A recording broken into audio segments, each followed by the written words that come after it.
السلام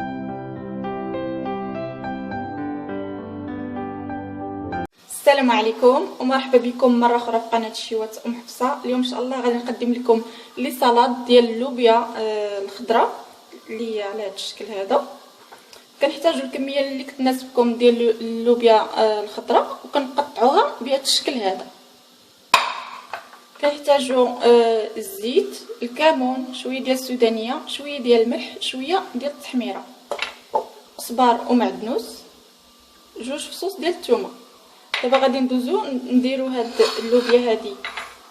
غادي نحتاج كوكوط درت فيها الماء، غادي نحتاج فيها هاد الكسكاس هذا،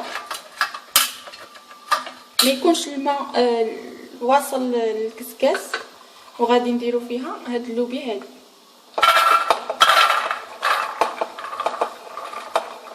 الماء راه درت فيه شي شويه ديال الملحه، غير باش نذكركم ضروري خصنا نديرو داك شويه ديال الملح في الماء باش البخار من يطلع على اللوبيا يكون ملح ماشي باسل.